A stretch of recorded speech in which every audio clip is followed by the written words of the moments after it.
Hey folks, today's episode is brought to you by the TV network History's new show 6. The series is inspired by real SEAL Team 6 missions and stars Walter Goggins of Vice Principals and the Hateful Eight and Barry Sloan of Revenge. 6 captures the inside world of this elite special operations unit, their personal lives, the combat, and the life and death decisions they make in their covert missions to eliminate terrorism. It draws reference to some real declassified SEAL Team 6 missions, including the mission that took out Osama bin Laden. 6 premieres Wednesday, January 18th at 10 p.m. on History. We're also sponsored by Squarespace. With the new year, whether you're setting new goals, starting a business, changing careers, or launching a creative project, Squarespace gives you a powerful and beautiful online platform so your next move is known to the world. With Squarespace, your next move starts with a unique domain, a website to launch your idea, a portfolio to get your project out there, an online store to officially open for business, and more. Start your free trial today at squarespace.com and enter offer code WTF to get 10% off your first purchase. Squarespace.com. Make your next move. Let's do the show. Lock the gate!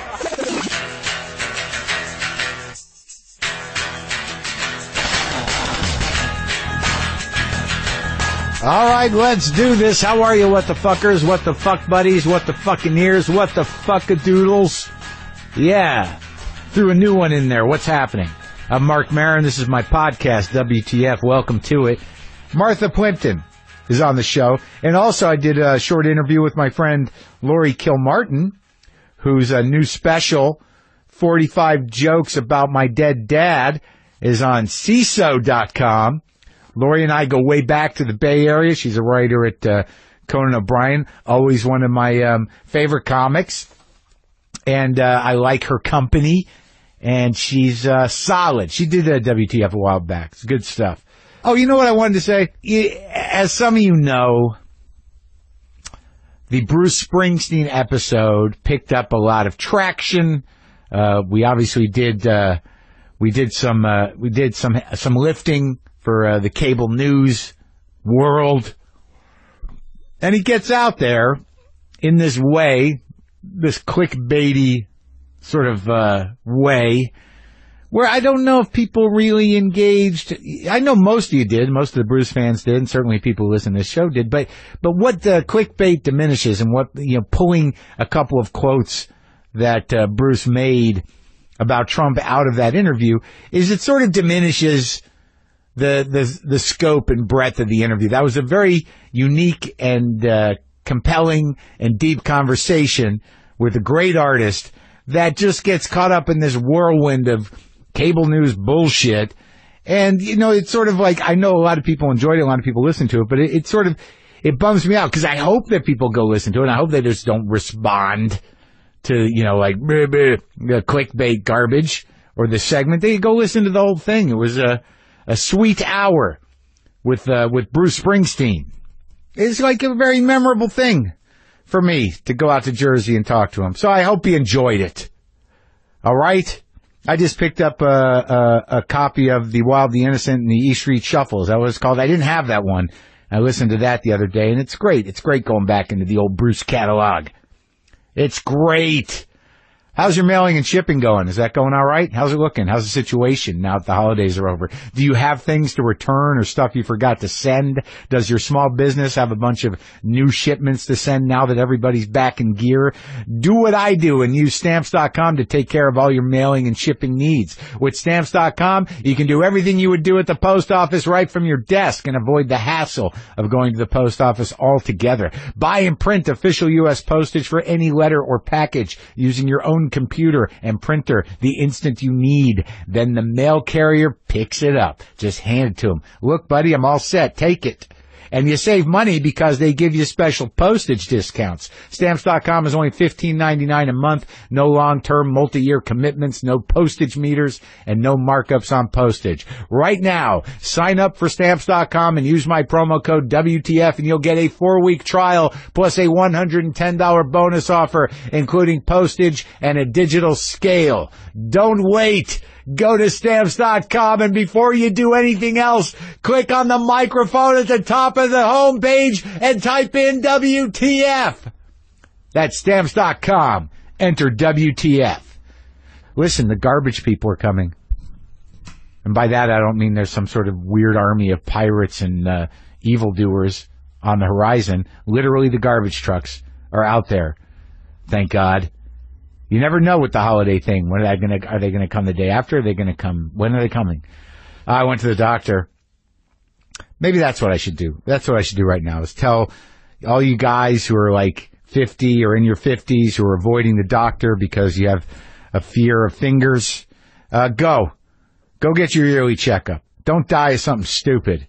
Don't die of something preventable. You know, I panic and I go and I'm going to go get another test, but everything tests out fine and I'm okay. Thank you for asking. But go, will you? Go get the checkup if you can. And I guess that's as good a way as any to evolve into this conversation that I have with my friend LAURIE KILMARTIN, whose special is, it's sort of a bit documentary, a bit comedy special, but it all revolves around her father's death from lung cancer. And I have not had to deal with that yet, and I imagine it's coming if I don't go first. And I thought it was a very interesting way. It was a very honest way and a very bold way for a comedian to deal with the death of a parent. A couple years ago, when she was almost, obsessively tweeting about her father's hospice care and dealing with her father's illness as a way to cope for herself, but I believe it helped other people. I believed it certainly helped her. It might have helped her old man. But the special is sort of, talking a bit about that and then moving into the actual performance of these jokes that revolve around this very real theme that a lot of us seem to avoid. And so I was excited that I thought to give her a call and have this chat with her. So this is me and LAURIE KILMARTIN.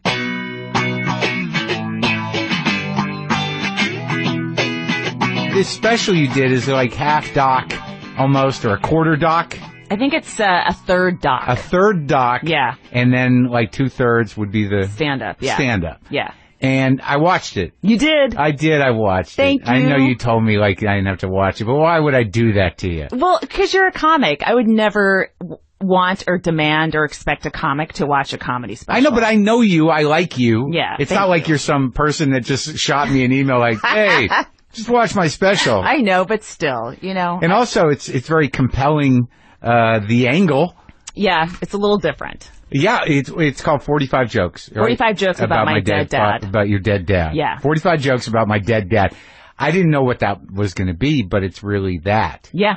Kind of. Yeah. Yeah. I would do, my dad died a couple years ago. In fact, when I did my long form WTF with you, the day it dropped is the day he went into hospice. Really? Yeah. So all that was going on? Yeah, that was right. See, not only did I not pick that up when you were here, but I missed the entire Twitter event of his passing. And I follow you. That's how self-involved I am. I guess I must have registered at some point. Like, I hope Laurie's okay. But I didn't see the phenomenon happen. I was like, I should be retweeting my WTF more, but I'm really busy helping my dad die. that was it? Probably, yeah. Sorry, I didn't promote it as much as I should have. Oh no, it was fine. You had bigger things. Apparently, you were writing a show. But yeah. I was doing some creative work. But the weird thing is that I didn't realize that the inception of it was because you were, it almost seems compulsively tweeting about the process of your father's dying. Right. And there were some things you said in the doc that I thought were in the special that I thought were really interesting just in terms of comedy, that when you started to go through it and then I started to realize, how frequent it was and that you were almost obsessively into it. Yeah. To insulate yourself from falling into a complete darkness. Yes.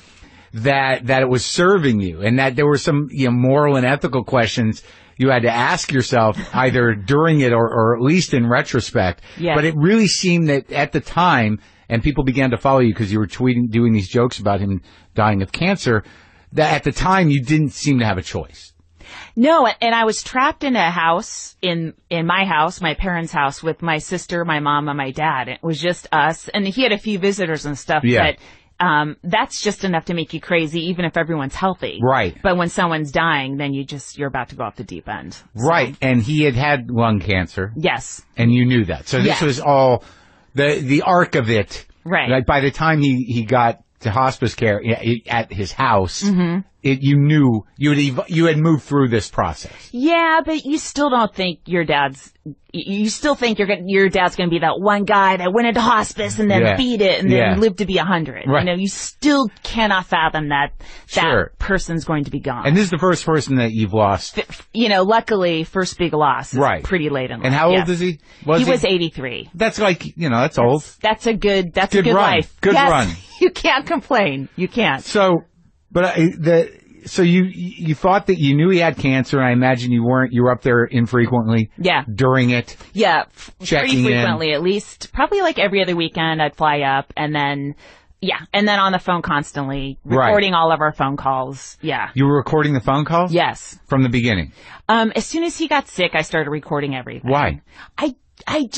Well, first of all, sometimes he would start talking about his life and his past, and I wanted that. Oh. And I don't know, I just thought I would want to hear it one day. Right. Interesting. So, you were, because when you're engaged in it, you don't always hear it. And and you can't necessarily remember everything. Right. And there does come a time where I think, you don't really know your parents. No. Until this happens or until they get too old to realize that they're telling you shit they're not supposed to. Yeah. And you also don't know, you can prepare, my mom is still alive and I should be preparing myself and I should be ready for her to go. But I know I'm still as annoyed with her as I always am, even though I know she's 79 and it's a rough 79. Yeah. And I still can't even though I know the steps, I should be, getting all this information down, just hugging her and holding her and stuff. Yeah. And I still can't, but, stop myself from snapping when she invades any sort of, or crosses an emotional boundary or something. Well, it is their fault. It really is. I tell her that every day. Good. Well, that's kind of like I love you. In our family, definitely. Well, it seems like there was an understanding of the tone throughout the family. Yeah. But you said something in the doc part where you said that the jokes, I don't know if you knew it in the time you were tweeting it, because you did, it became sort of a phenomenon, you tweeting about your father's illness. And I think it became a phenomenon because, everybody deals with that to some degree, unless people, die suddenly. Everyone's going to deal with it. Yeah. And like Conan said in the documentary part of it, that, death and dying is something we've moved out of the house, that people, the fragility that happens to people, we don't really connect with it anymore. Yeah. And he brought up that amazing point that it used to be people, when I was a little kid, you'd go to someone's house and there was a hospital bed in the fucking living room. Right? Yes. Because, someone's grandparent was dying. Yes. Every family had a dying member. Right. Yeah. In that room. Yes. And it's not part of our culture anymore. And I don't think that people detach from the feelings that are connected with that, but they actually detach from the event of it. So it seems that a lot of people are like, I went through this, or this is amazing because, we're all going to have to deal with this. And then the support came, right? Mm-hmm. Yeah. Yeah. But the thing you said was it was a means of control. Right. It was like you're having something thrown at you really hard and fast, and all right, this is how I catch it, and I'm going to push that ball away. All right, give me the next one. You're just constantly, maybe it's like having a tennis ball machine just coming at you, and you're just batting them away as quickly as possible. And that's what we do anyways. Probably before we were comics, as funny people, or as people that have whatever it is, the sickness that enables them to do comedy. Mm-hmm.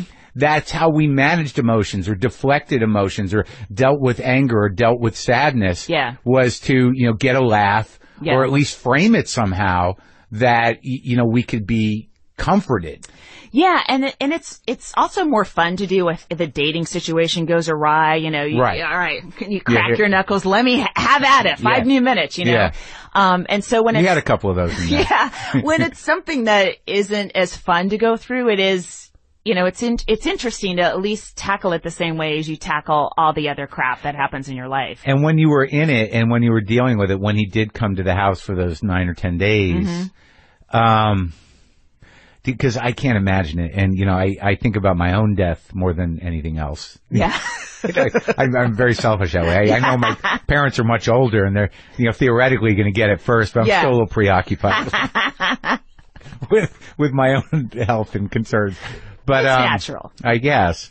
But I mean, was there any, as hard as it was, did it become something that you could understand just as existentially as a person? Like that, did it become easier, as he was really dying there in the house? Yeah, because I could talk to somebody about it that wasn't my sister or my mom, who was also, that we were all just freaked out. So it was a way to call a friend. Right. No, I didn't. Yeah. I'm a comic. Right. And I don't have friends. No. I just have other comics I know, you know? Here's how we go out with our friends. Oh, fuck. I know. It's a party. I don't know. If you're a real friend, you won't contact me. They want to have dinner. I don't know what that means. I know. What do you talk about?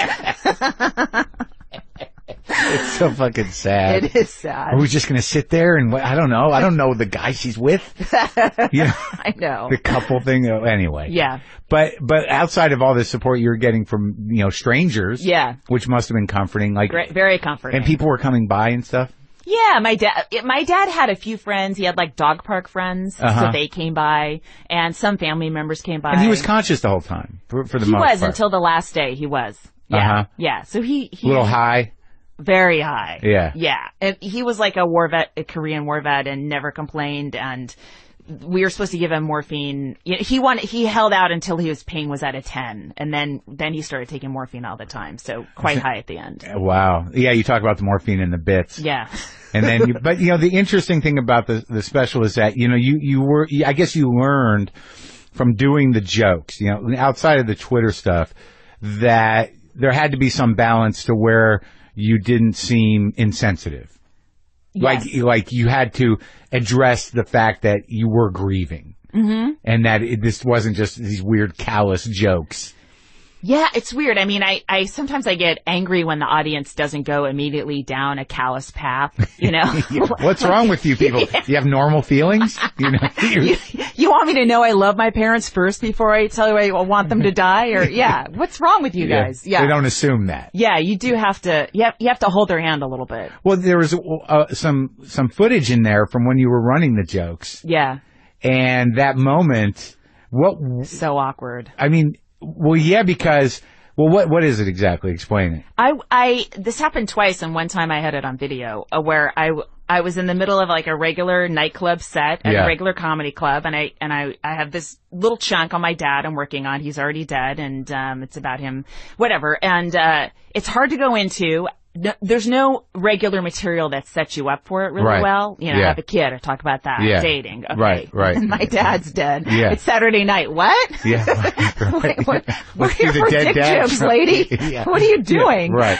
And plus, he was newly dead, so I wasn't good at talking about it. You know? That's the interesting thing about us, since we don't have the friends, is that you're going to process this shit in front of a room full of strangers without having a handle on it. Right. So just even practicing saying my dad died, I guess I'm okay at saying it now because it's been 2.5 years, but 2 months after I was like, it was hard to get out. You were in it still. So I think if you're not completely comfortable with the topic, the audience picks up on it. So I do think it's partially my fault for talking about that stuff, in front of, where the other material had been just very polished, and then also not only is it new material, but it's a really tough topic for me to, be casual about. And honestly, I mean, theoretically, if, anything about death is true, that, you hadn't really processed the feelings. Correct. Completely. Yeah.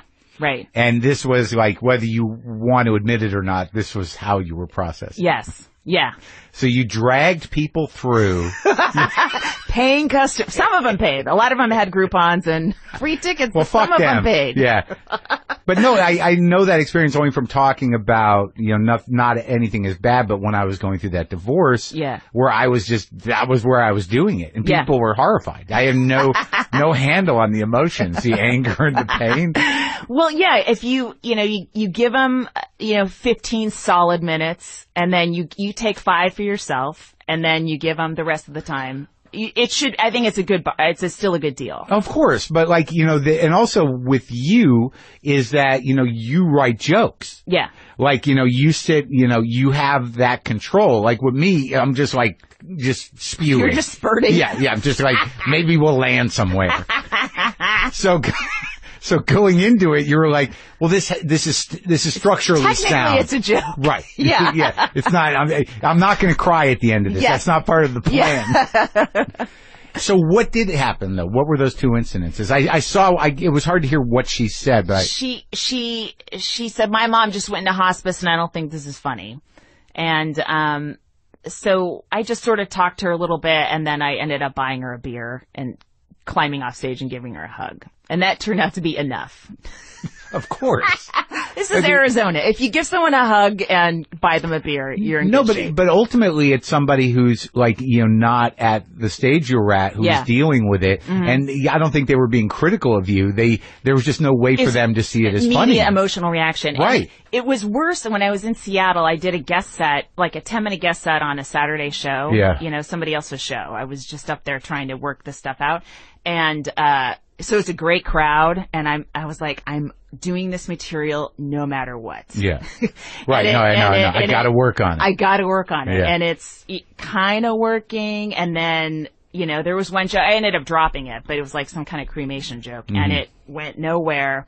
And then that silence gave somebody the space to go, this is awful or whatever, and say my dad died and her dad had just died too, like probably the same time my dad died. Right. And then she stomped out of the room in very high heels. It was at the Underground, the Seattle Underground. Oh, so in that place, the new one with the floor? Yeah, the clomp out. And it's a Saturday, every comedic instinct, it's a great Saturday crowd, like, let me just mop this up with 5 killer minutes. Did you do it? No, I just kept going. It hurt. It hurt my body to keep bombing.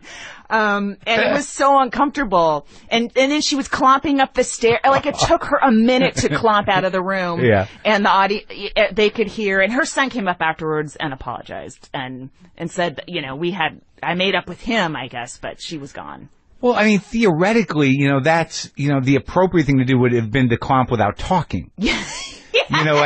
Take your shoes off and then walk out silently. Right. Well, that's what we want. Yes. It's sort of like, instead of ruining the show, just leave. Yeah. And come back when the other guy's on. Yes. Yeah. I mean, that's etiquette, but it is emotional shit. Yeah. So, and you just did it. You just kept pounding away. Yeah. Did it help? It must have helped. It always helps. You always get information from the audience on whether a joke works or not, and why it doesn't work. That's also like that. I think that chunk that I was working on that she walked out on, I just dropped because it wasn't strong Couldn't get enough. it? Yeah. So that, it helped me. Yeah. Right.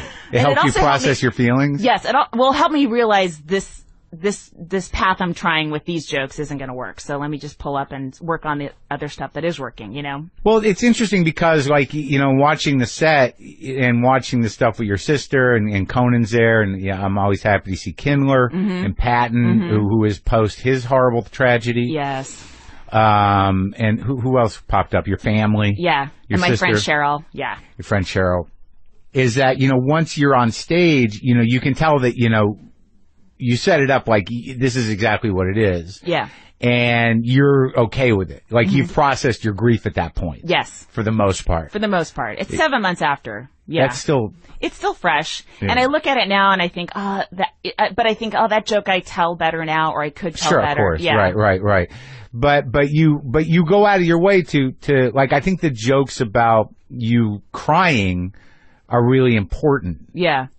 Or else you'd be like, she is sociopathic. I mean, she's not, we're just watching her avoid, processing this stuff. Yeah.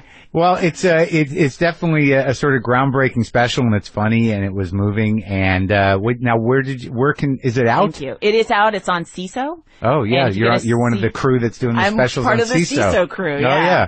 Stanhope, Jenna Friedman, Garofalo, a lot of good comics. Yeah. And if, it's CISO.com. Okay. And it's called 45 Jokes About My Dead Dad. Correct. Well, thanks for talking about it. Thanks for having me, Mark. Appreciate it.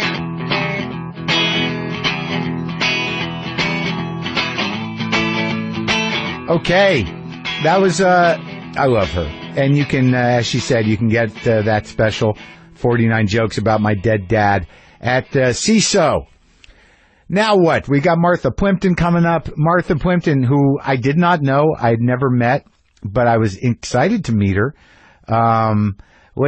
Before I talk to her, I need you to do yourself a favor and take control of the new year right now with Squarespace. Whatever idea you have, you can create a beautiful website for it along with an online store by using Squarespace's award-winning templates. It's the most beautiful way to present your ideas online. And Squarespace is an all-in-one platform. Once you use it, you never have to install, patch, or upgrade anything ever. They give you everything you need right from the start. Squarespace provides award-winning 24/7 customer support in case you ever get stuck, and they offer unique domains that are simple to set up. People, Squarespace is used by a wide range of creative people, businesses, musicians, designers, artists, restaurants, and us, me, Brendan, WTF, the podcast. We used Squarespace to make WTFpod.com, and we couldn't be happier with it. Make your next website with a unique domain by using Squarespace today. Start your free trial at squarespace.com.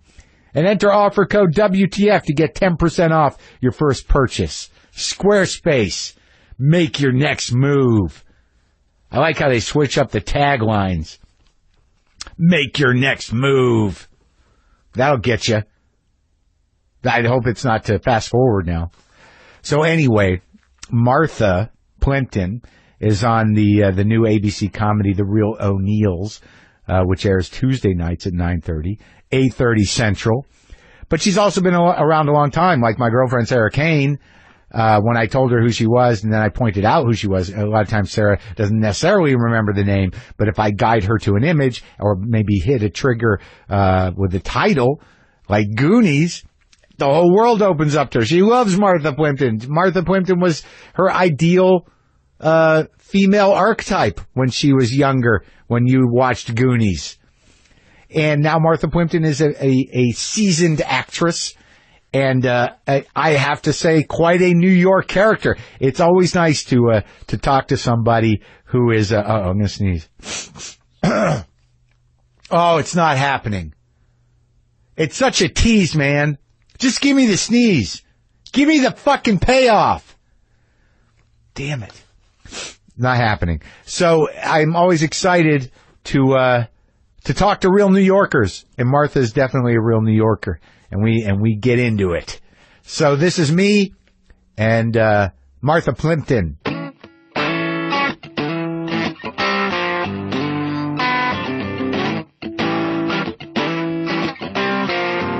Annette Bening was in here. You're kidding! Yeah, she came over. It's always odd to me, people just drive out. You're getting all the big shots, and then today me. You're a big shot. Not really. Oh, but you're yourself. Yeah. People know who you are. It's so weird, because I had this weird memory of you, and I don't even know if it's real anymore. Okay. Or what was going on in your life, or what. But I was a doorman at the Comedy Store. Oh, yeah. I was a doorman, and I was like, all jacked up on blow and in Hollywood and like watching. And it was with that guy, Josh Miller, right? Oh, yeah, I remember him. He walked around with a cane. Yeah. He's a character. Yeah. And it was with and Pauly Shore was there. Pauly Shore and Donovan's kid. Yes. Donovan's, Ione. Is that his name? Yeah. Her name. Ione name. Skye was Donovan's kid, but then he had a son, too. Right, named Donovan. Right. I knew, Yeah. I don't remember Ione being there. That's Donovan's kid, too? Yeah. I didn't know that. Yeah. I see her around. Yeah, she's I used a mom to. now. People they become moms. I know, it's crazy. Yeah, men and women, they marry. I know. They become. Or not, or they don't. Or they just become moms. Or they just become moms or dads. Yeah. Well, I mean, I guess there's a lot of ways to do it. Yeah, sure. But I just, I don't know. I've been married twice, and it's, no kids. Didn't work out. Yeah, well. It's all right. That's all right. How about you? Never married. Anything? No kids. Nothing. Nothing. Nothing. Free. Free and easy. That's what you call that. Freedom. Free and easy. Freedom just to be alone with your thoughts. Yeah, that's right. Well, I got a fella. Yeah. Which is good, but, but also he lives over on the other side of the world, so. Like literally, or? Yeah, he lives in London. Oh, I thought you were going to say Santa Monica. Yeah. London, I have no sense of that city, but it's like it always amazes me there, and it's like there's a lot of history here. Like in the States, yeah, it's an old one. Yeah, it only goes back a couple hundred years. Like the oldest thing, you're like, oh my God, this house is a historical monument. That's right.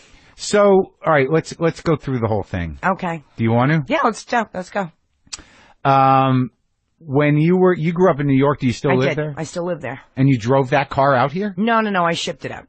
Oh, what does that mean? Someone else drove it? Yeah, put it on a truck. Oh, you didn't want to do the glorious drive across the state? I've done that 13 times. I've done it enough. I'm exhausted. But you usually live in the city. I do. Yeah. Brooklyn. I grew up in Manhattan. You did? Yeah. With actor parents. Well, my mom was an actress until I was like 8. Yeah. Oh, so then she got out of the game? Yeah. Smartly? Yeah. But your dad's a carrot. She couldn't hack it. Nah. Yeah, couldn't take it. Well, I mean, it's then I started acting. So yeah. You really can't have just a mom and a daughter both acting. But your dad wasn't there? Gonna make a living. It was just the two No, of you? Dad was out here. Oh, he was? So that was already done? Yeah, that was done before I even came out. Really? Oh, yeah. Do you have a relationship with that guy? Oh, yeah. Oh, you guys are all right? Oh, yeah, we're all right. Yeah. Yeah. And that's the Carradine family. That's right, correct. Yeah. And I have a half-brother and sister that my dad had. Yeah. And you're friends with and them? they're out here very much so. Love them. Well, that's nice. Yeah, it's great. How did that, was that always easy, or did it like... No, it was definitely not always easy. Horrible. Well, I didn't mean... Is that what you're saying? So traumatic. Yeah, it was, right? Well, sure. Oh, look, all childhoods are traumatic and horrible. Yeah. And mine was that other version of it. But you had your mom. I had my mom. Who was an actress who was an actress and quit it. Did she have bad things to say about it? No, she just couldn't make a living, and she needed to support us. Like, I think she did some weird shit in the 60s, right? Yeah, she did. Well, she did Hair. That's where my parents met. Out in the show, the Broadway show. In the Broadway show of Hair. Have you ever done Hair? I sang in a concert version at the UN on, like, the 25th or 30th anniversary or something. Of the Hair? Of the show, yeah. Really? Mm-hmm. At the UN? With Donna Summer. Really? Yeah. In the big room? In the big, well, I don't know. We were in... Not in the room where they're all sitting with headsets. Big room. Right, yeah, no, but not that the... one. No, not the headset You weren't at a podium? No, not the being headset translated? No. No. But they broke up before I was born. Yeah. And then my dad wasn't really around. Then I met him when I was like 5. Yeah. Maybe 6. He just came around?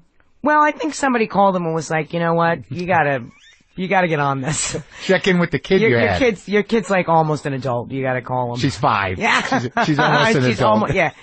She's cooking meals for herself. You have to now. Someone's got to take care of her. Get in touch. And he did. Yeah. And then I'd see him maybe once a year. For like a week or 2. But for the most part, it was just you and your mom. Yes. And so she was an actress. Wasn't she in Putney Swope? Yes. She's the face-off girl. Yeah. Yeah. You gave me a dry hump. That one. Yeah, that's my mom. That's a pretty important movie. I know, it's a hugely important movie. Yeah, it's a life changer. I know, majorly. That not a lot of people know about. I know. Well, they should. Yeah. Did you, all right, so what does she tell you? What does she say about acting to you? What does she... Nothing. Really? Well, she said something, I mean, the standard stuff. Like, it's not have easy. Taste. Yeah. Have integrity. But not the, like, it's crazy.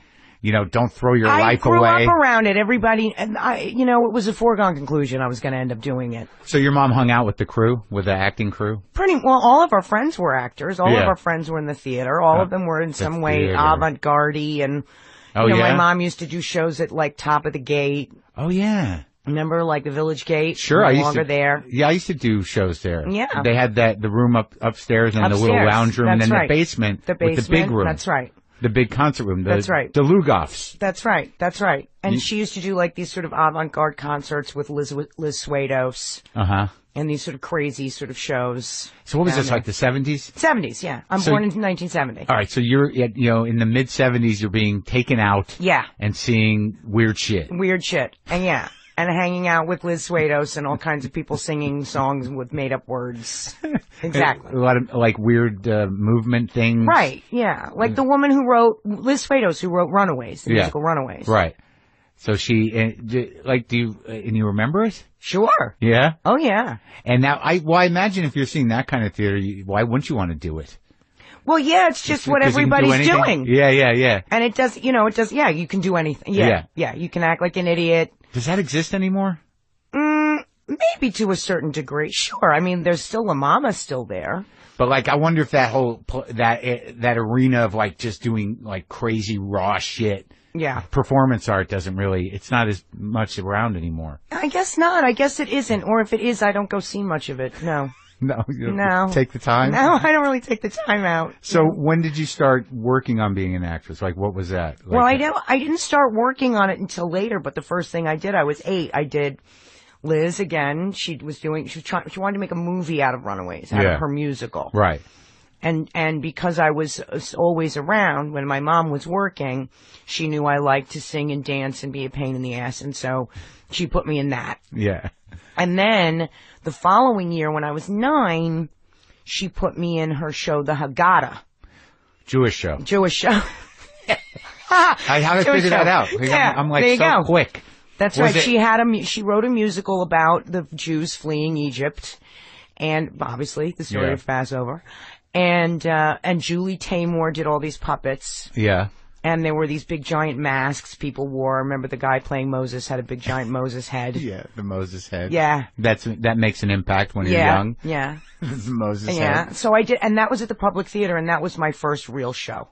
And was it a well-received show? It was. It was very well-received. It was and there was puppets and humans. There were puppets and humans and singing and big giant paper mache heads that Julie Taymor made. Yeah. This was 79. Uh-huh. And, you remember Zvi Schooler? Do you remember him?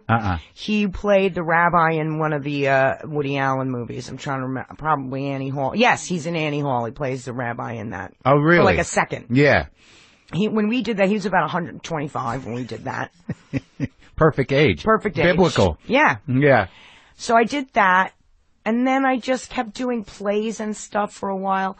And then when I was 11 was the first time I started auditioning for things. Did you train? Nah. Not at all. Nah. Why? You just had it in you. Well, I don't know. People I just learned on the job. Yeah. I think that's what most people do. You know, like when you're back in the time of Dickens. Yeah. When children would go to work at 6 or 7 to become apprentices. Yeah. And they learn on the job. That's like me. I'm like a grimy Dickens child actor. Too bad you never did Oliver. It would have fit perfectly. Mm-hmm. So you started mostly doing theater. Mm-hmm. And were you like this kid that all these theater people knew? Like that's Plimpton's kid? Among a certain crowd, yes, maybe. Yeah. Maybe a little, yeah. And when did you start, getting successful? Well, that's a relative term, but no, I understand. Would say, well, let's talk about it. I would say I started making a living at it. Yeah. When I was a teenager. After the movies? Yeah, when the movies started. Yeah. And what was the first big movie? First big movie I did was The River Rat. I mean, it didn't end up being a huge hit, but it was like the first feature I ever did. Who was in that? Tommy Lee Jones and Brian Dennehy and me. That was it? It was I got a big lead part, and I was 12. Yeah. Yeah. Working with I had to learn how to ride a bicycle. I never learned how to ride a bike. That's because living in Manhattan. And right. Dad's out here. Yeah, exactly. Exactly. And my mother did not want me to learn how to ride a bike. She didn't want you to? No, she didn't want. Too dangerous? Yeah. Didn't want to worry about it? She didn't want to deal with it. It was too stressful. She wasn't really a big bike rider anyway. It just wasn't a priority. Is she still around? My mother? Yeah. Very much so. Okay. Yeah. I wasn't attacking you. Yes. All right, so now you're like 12. Yeah. And you're with two monster actors. Right. Brian Dennehy. Right. And Tommy Lee Jones. Yeah. I know. Were they nice? Yes. Well, Brian Dennehy was very nice. Mm-hmm. He was like a big Papa Bear kind of guy. Very sweet, very affectionate. Yeah. Big hands, big guy. And what was the relationship? What was the movie about? It was about, I played a kid who was growing up in the bayou. Right. Or no, not the bayou, but like on the river. Yeah. And, my father gets out of jail. Yeah. And meets me for the first time. And that's comes Tommy home Lee Jones? Meets me. Yeah. Uh-huh. And Brian Dennehy plays his evil parole officer. Uh-huh. Who's trying to get him put back in jail. Oh, because he thinks he's no good. Because he knows about a big treasure haul, like a big bunch of money hiding somewhere. Oh, so he's the bad guy. Yeah, he's a bad guy. Yeah. And now, like, okay, so learning on the job, you know, you're working with these guys. Yeah. It's the first movie set. Yeah. What were your first, like, impressions? Like, oh my God, this is tedious. I had a blast. I loved it. Yeah? Oh my gosh, I had so much fun. So much fun. And then your mom had to go with you? Yeah, my mother was down there with me. Yeah. Just hanging around? Did you have to go to school on the set? I had to go to school on the set and the whole deal, yeah. Yeah. And that movie was well enough received that you got more work? Well, it wasn't really, I mean, it was well received enough, but it was not a hit by any stretch of the imagination, no. Right. Is it a cult favorite? I wouldn't even say that. No. When was the last time you took a look at that work? I haven't seen it in a long time. Do you ever look at the work you do? I don't like to, no.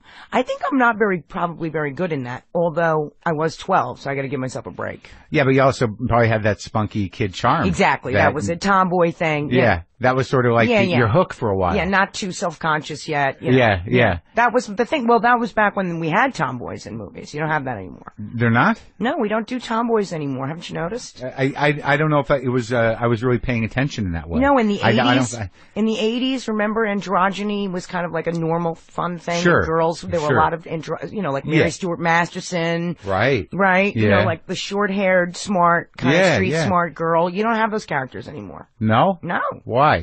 I don't know. Something happened. I wonder, you think it was conscious? There was a memo put out? I don't know. Enough with the tomboy. Something happened with the, I don't know, with ideas about women and sex and sexuality and pop culture. I don't know what happened. Is it a positive or a negative that we're talking about? I think it's probably a negative. I miss reading and seeing stories about tomboys. Well, now you have teen girls who aren't necessarily always focused on boys and clothes and stuff. We don't see as much of that anymore. Oh, I don't know that I registered that. No, there you go. Well, I learned something today. Yeah. But I just I don't know. I guess I haven't seen a kid movie in a while, or a movie with kids. Right. Well, I mean, they're not. Yes, I don't see that many either. But you were you were around that. You were kind of one of them for a while. Yeah, exactly. I think that was my niche. Yeah, and then Goonies was the big one, right? Right. Yes, another tomboy. Yeah. Well, short-haired girls. Yeah, short-haired girls, and Yeah, but that was like a huge movie, right? Massive. Well, it's funny. At the time, it was not that huge. Yeah. And what happened? It's just somehow became this like classic. Classic nerdy kid movie. Yeah. And who directed that? Richard Donner. Do you when you work with directors? Do you register do you learn things from them? Yes. Yeah. Sure. Sometimes, unless they're terrible at it. But then you learn another kind of thing from them, like what not to do, this guy's no how good. not to talk. Yeah. Right. What was he like? Dick Donner was great. He was a lot of fun. I mean, it was a torturous experience for him because he was dealing with 8 teenage children, most of whom were boys, and horribly loud and noisy. And yeah. Josh Brolin. Yeah. God, he was doing it that like. I know. And now he's like a big, massive, huge, important A-list movie star. He's a pretty good movie star. He's very good. Right? Yeah. You watch him and you're like, oh my God. I know, he's really good. He's supposed to be up there. That No Country for Old Men, oh my God. really good in that. And the other one, Milk? Oh, yeah. Right? Mm-hmm. That's crazy. Yeah, no, he's a really good one. Do you still know these people? Not really. It's weird, right? I mean, yes, I know them, but we're not in touch. I know. That's the one thing I've learned from doing the show over the years, that none of you people. None of us people really keep in touch. We all see you and you're like, oh, they're all hanging out. Yeah, no. You just go live your life. Yeah, exactly. So. For the most part. What, did you hit a place with this stuff, like the transition? Cause it seems like you work constantly.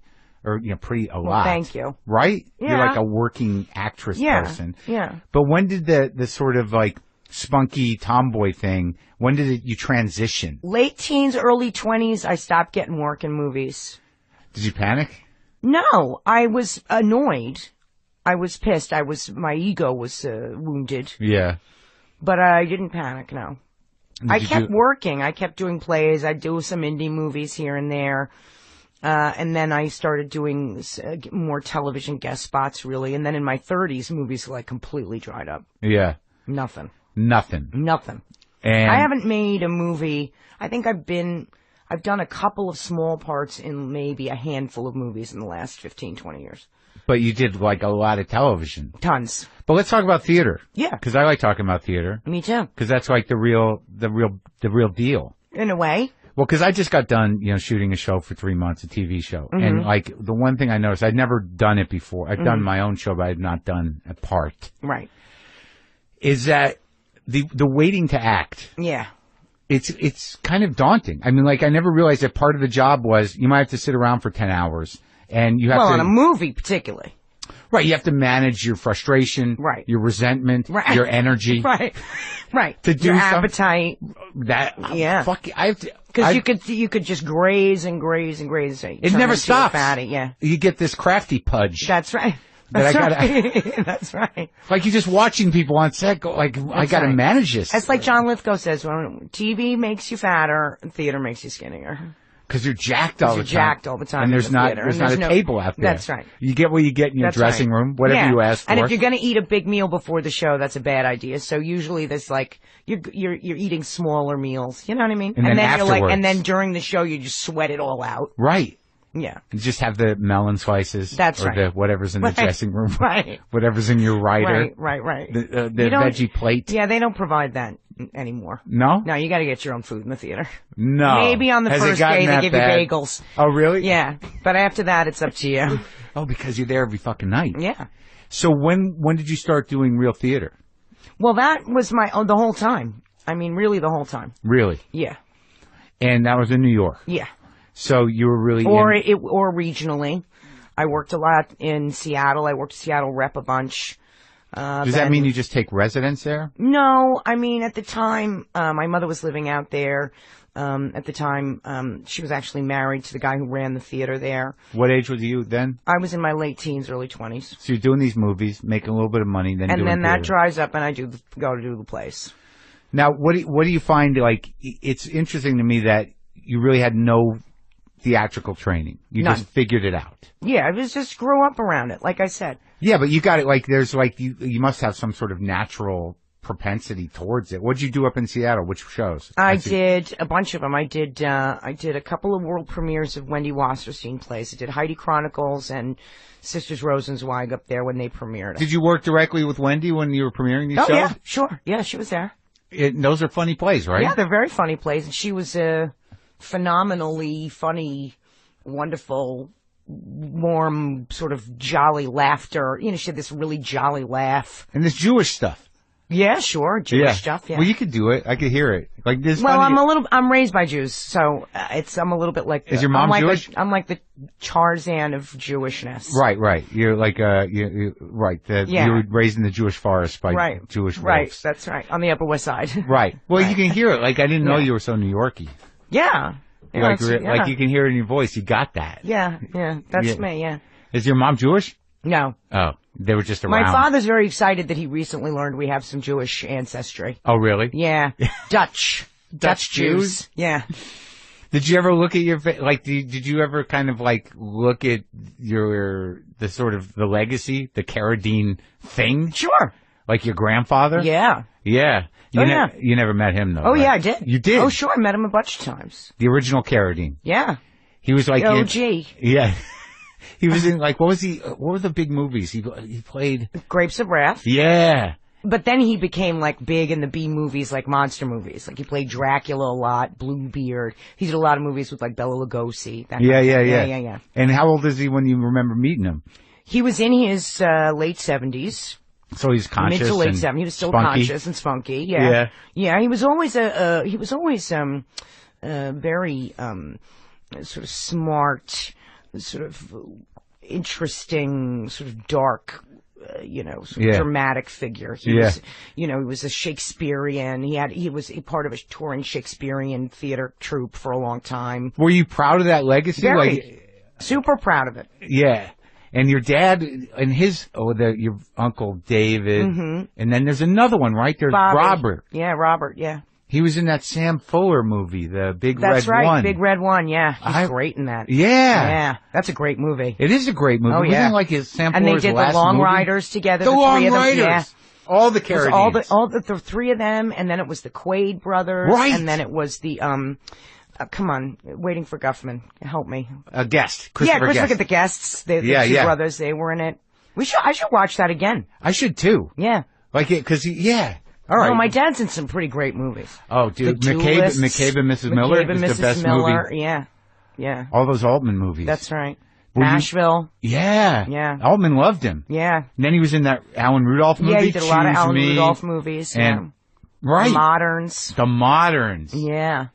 Wow. My dad's done a lot of interesting, cool movies. Did you ever go on set with those things? No, never. Because you weren't out here? No. Yeah. No. And I'm glad you guys get along. Yeah, we do. All right, so let's talk about, this. What were you doing in Chicago? I went out there, I auditioned for a play called The Libertine. Yeah. Which was a Stephen Jeffries play. He's an Englishman. And it was with John Malkovich. And that How old were you then? I was, it was 90, I want to say it was 96, so I would have been 26, 27. Yeah. 96 or 97.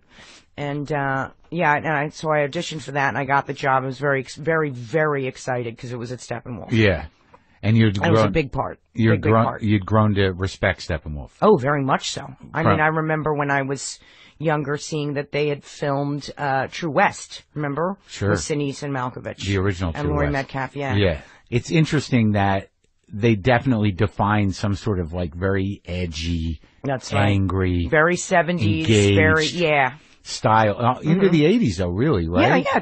Yeah, but it started in the 70s. I want to say mid to late 70s. And all those people came out of there. That's right. Joan Allen, Roy Metcalf, Tracy Letts later. That's right, Jeff Perry. I saw Sinise's Very Child on Broadway. Yeah. That didn't last long, but it was a really good production. It was great. Yeah. What's that? Terry Kinney was in it. Terry Kinney. Yeah. Underappreciated actor. Very much so. And doesn't particularly like acting anymore.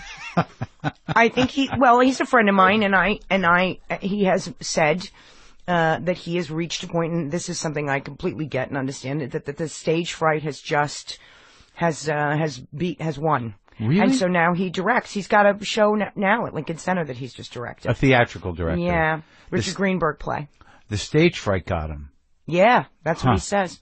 And Joan Allen, too, has talked about that, too. She's got, I think it makes perfect sense to me. I think the more you do it, and the more, people end up liking it, it starts to become more and more terrifying rather than less and less. For some of us. You know, it's like Stephen Fry. Yeah. You know Stephen Fry. I know of him, yeah. He's written about at that moment when I can't remember what the show was that he was doing, but it was in London. It was in the West End. He was in costume, and the stage fright got him, and he literally left the theater, hailed a taxi, and disappeared for a year. He went off to an island. No shit. He was in his costume, and he just ran, took off, and didn't go back to the theater. I don't know. He did his own interpretation of the show.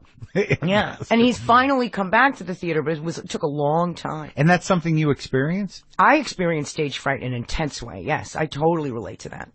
I could see that happening. I've had fantasies about running out of the theater and hailing a cab, for sure. When you're in it, though, does it start a week before or just right then, that day? I mean, what is the... As soon as, after the first couple of previews, I usually, or around, after first couple of previews, it comes on. Because I'm on stage a lot as a stand-up, and somehow or another, that has gone away. Well, that's very... But it's a different thing. I don't know. Me. I don't know. Maybe, no. Well, it's just me. After a certain point, I'm going to go out there and be myself. And now, a few people know who I am, so it's a little easier to be myself. Right. But what is the fear? What do you think? It's a good question. It's a black horror. It's just a terror. It's a breathless. It's not even specific. It's like it sucks the wind out of you. And it's not like I'm not going to know my lines and they're not going to like me. It's part that. It's part, it's just an existential, it's like your heart just is going to leap out of your chest. You can't hear, you can't think. It's just like your head's on fire. Oh, that sounds like a bona fide psychological syndrome. It is, yes, not just sort of nerves. It's been studied, yes. It's a bona fide thing. It's been studied, and what'd they say? That it's a bona fide thing. It's a real thing. But you don't know where it comes from. You don't know where... Well, it's obviously anxiety related. Right, anxiety related, and it's a form of panic attack. Has it ever disabled you on stage? It has not yet, knock wood, disabled me, but it's come close. Where you're in it and you're out of it? And I'm out of it. And just in a state of pure, just sheer terror. Really? Yeah. Oh my God. Yeah. I remember when I did a musical. I did this musical, Pal Joey, a few years back. It's great. Rodgers and Hart, right? Yeah, and I hadn't done I hadn't done a musical since I was a child. And I hadn't really sung publicly like that. And, once the orchestra starts playing, man, the fucking train has left the station. And if you're not on it, you're fucked. There's no catching up. Right? Yeah. You can't go wait. No. You can't improvise. And I had to do, that was scary. And the first number I did, which was my first big solo number with all the dancers around, and then the dancing is involved, and the choreography is involved, and the band is playing, the orchestra's playing, and the lights are on, and the people are there. Yeah. And the terror of hitting the notes. Am I gonna hit the notes? Can I kick high enough? And I came off the stage and I just fell to my knees and I was just hyperventilating in terror, and they had to bring me a paper bag. Really? Yeah. But you got through it. I got through it. I don't know how. And then afterwards, John Guare came backstage and he said, you don't look like you're enjoying yourself that much. You might want to try and seem like you're having fun. John Guare. Yeah. I met that guy. What did he have to do with it? He did the He just came to see it. He just came to see it as a colleague, guy. friend, supporter. Yeah, he's a smart wonderful guy. man. Yeah, he's a nice guy. Wonderful man, but I will never forget him coming to my dressing room and saying, one thing I'd like to mention, you might want to try and seem like you actually like being there. Like the exact worst thing to say at that moment.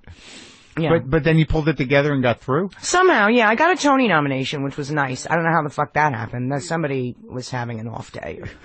Come on. Somebody got confused. Maybe they were low on nominees that year. I don't know. But what is it about musical? I can't imagine being in one. I would like to do it. I think I have I You have a good singing voice and everything? I can do it. Yeah. I don't doubt it. I believe you. I mean, it doesn't seem necessary that it's good as long as it's authentic. Right. As long as it's authentic and honest. In tune sure, yeah. is good. Yeah. But even I've seen some slightly out of tune musicals that are fine. Yeah. But to do a revival like that, I mean, it's just like you're just entering the American songbook. I know.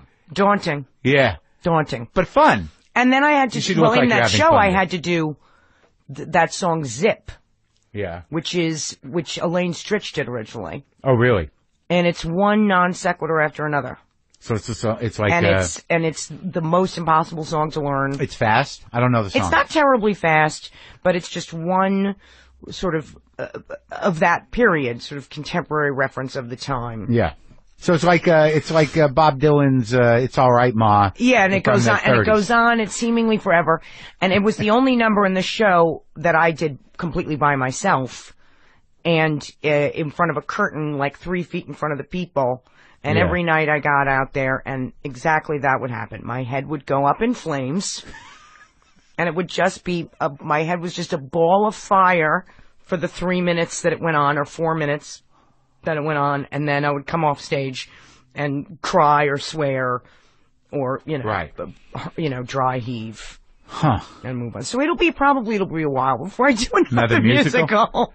Well, and that's at that level too. I mean, Broadway, the weight of it. Yeah, I know, it's scary. Because I think, and I've said this before on here, that the reason I immediately react to musicals, it's not so much the song or anything else, that there's a vulnerability in singing and in theater in general. But for some reason, when I see someone singing in public with other people, I'm like, oh my God, because that's terrifying to me, singing in public. Singing in public is terrifying. Yes, it is. Right? Yes. And then to see people, I don't like to do it, but I've done it. Right, but you can do it. And I've done concerts, I had a concert at Lincoln Center, Jazz at Lincoln Center. That was just my show with my band, and you have a band? Is it I have musicians that I work with, and I have a musical director. You do a cabaret thing? It's kind of a cabaret thing, yeah. It's like a one woman concert with stories. So sure, yeah, cabaret thing, I guess. That happens to a lot of people in theater do that. Mm-hmm. It's a nice thing. It is a nice thing. Do you do standards, or what do you do? I've done some standards. I've done some pop songs. The one I did at Jazz at Lincoln Center was part of the American Songbook series. Yeah. So I did songs. The theme of the night was about growing up in New York in the 70s and 80s. So I chose a lot of songs that were sort of reminiscent of that period. I did Tom Waits, some Randy Newman. What Randy Newman? I did It's Money That I Love and Jolly Coppers on Parade. But New York in the 70s, I didn't even really think about that. Like that was the heyday. Yeah. I mean, that was when... In some ways, yeah. Well, I mean, it was... When it was cool and scary and dangerous and broke. Right. But also there was the whole tone of culture at some point in the late 60s and the 70s was really New York centric. That's right. Well, because you could afford to live there. Artists could find places to live. They could find empty lofts and they could, Lower East Side and they could squat and they could find a place to live. Now that's done because artists can't afford to live there. I don't know who's living there. I go there now because I lived on 2nd between A and B for a couple of years and then I lived on 3rd and 16th for a few years and then I moved to Queens. But I go there now. I'm like, is this a vacation island? Yes, it's a shopper's island. It's a mall. It's a shopping destination. But it's very weird because like, who's in all the apartments? Are they just empty that rich people own them for the week or what? Many of them are, yeah. Does it Those new ones, most of them are empty. They're like tax shelters, and there's a lot of Does it anger you? Yes, very much so. But it's part of why I moved to Brooklyn. Now I live in Brooklyn. And how's that? I love it. Yeah? Yeah, I love it. Now, when you were growing up, did you go, like, how old, you were born in 70s? So 1970, too young to, do the whole kind of punk rock thing. No. I did my best friend Heidi lived down in the Village, and she did a lot of that in the 80s. Yeah. She was a very precocious young teenager. So she, when she was 14, 15, 16, she was hanging out with that crowd. But that was sort of the tail end of the punk scene. So what did you grow up with? Like, what, Studio 54? No, I was too young for Studio 54, but a lot of the Palladium. Oh, yeah. Danceteria? So a little bit of Danceteria, yeah. Mud Club? Never went to the Mud Club. Yeah. The Tunnel. Oh, yeah. Limelight. Yeah. I had a bad night there. Yeah, I'm sure. Yeah. It was like a church. Yeah. And I kind of remember, being sweaty. Mm-hmm. And running around and not having fun. That was back when in the 80s when they let underage people into the clubs. Into everything. Yeah, everything. Yeah. And I just remember there were people having a good time, but that eluded me. Yeah, I was chasing a good time, but I wasn't doing it properly. Oh, yeah. No, I was having a good time because I wasn't doing any drugs or anything. I was just dancing my ass off. Well, yeah, right. That's what the healthy, fun people did. Yeah. That some people did drugs and danced their ass off. Right. Me, I just did the drugs and got angry at people dancing. Yeah. What the fuck are they doing? Yeah. They don't get it. They don't get it. Yeah. But, all right, so getting back to this, I'm tracking stage fright. Okay. Because it seems to me that if you're acting well, because I'm not a great actor, I'm not really a trained actor, but I've done my own show and I learned things.